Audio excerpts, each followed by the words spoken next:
Hello friend, welcome back my YouTube channel. যখন আমি চলে আসি নতুন একটা ব্লগ ভিডিওতে, তাহলে দেখা যাক মিষ্টি মোড়ে মার্কেটটা কীরকম কী আছে। তো বিলাতি কত? বিলাতি এখন মনে হচ্ছে 60 টাকা কিলো আছে। তারপর চলে আছে ভেন্ডি, লাউ, এদিকে আছে তোমার শীত ঝিঙ্গা, বিলাতি, তার মধ্যে পটল। আর লাউয়ের সাইজটা মোটামুটি ভালো আছে। লাউ কত বন্ধু? লাউ এখন বলছে লেউ না কোনটা নিয়ে, মানে লাউয়ের দামটা মোটামুটি একটা ঠিক আছে, 10 টাকা কিংবা 15 টাকা পিস হবে। তারপর মূলা চলে আসছে, মূলাটা ভালো আছে। তারপরে এখানে চলে আসছে আমাদের প্রভাকর খুড়া সবজি বাজার প্রভাকর খুড়া যে সবজি লাগাচ্ছে অ্যাভেলেবেল সবজি। লাউ আছে, কাল্লা আছে, পটল আছে, বিলাতি, তারপর ভেন্ডি আছে, কাঁচকলা, তারপর আছে পিঁপা। আর আঞ্জিরও ভালো আছে সাইজটা। তো বন্ধুরা এখানে অ্যাভেলেবেল মাল পাওয়া যায়।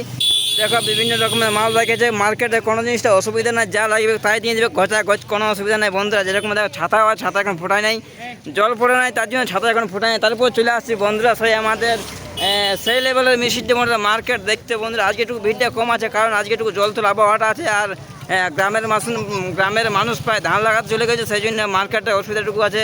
আর এখনও সব মানুষের চাষ লাগা নাই, বাদ খেতে কোনো লাগাতে পারে না, সেই জন্য মানুষের একটু মন খারাপ আছে। তারপর এখানে চলে আসলে মোটা খাড়ি কত বন্ধু? মোটা খাড়ি মনে হচ্ছে দামটা ভালো আছে, 10 টাকা কিলো বলছে। তারপর চলে আসছে আমাদের এদিকে লাউয়ের সাইজ দেখো, এই দেখো বন্ধুরা লাউ দেখো আপনাকে। লাউ কত বন্ধু?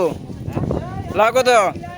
লাউ 20 টাকা পিস, লাউ 20 টাকা পিস। তার মধ্যে বন্ধুরা চলে আসছে আমাদের আগায় সেই মোটামুটি এদিকে চলে আসছে, এইদিকে চলে আসি। তারপরে এখানে মনে হচ্ছে ভালো ভালো মূলা আছে। মূলাটা কিন্তু সরু আছে, কিন্তু মূলা শাক তো কোথায় তো বলেছে যে মূলা শাকে বেশি মিষ্টি। মূলা বিক্রেতা কোন দিয়ে গেলে মূলা দেখা যাচ্ছে নাই। যাই হোক, মনে হচ্ছে এখন কোনো কাজে গেছে, দেখাচ্ছে না মূলা বিক্রেতা। তারপর চলে আসি সে আমাদের, আপনাকে তো মাছের মার্কেটে দেখা হলো, চলে আসলে অন্য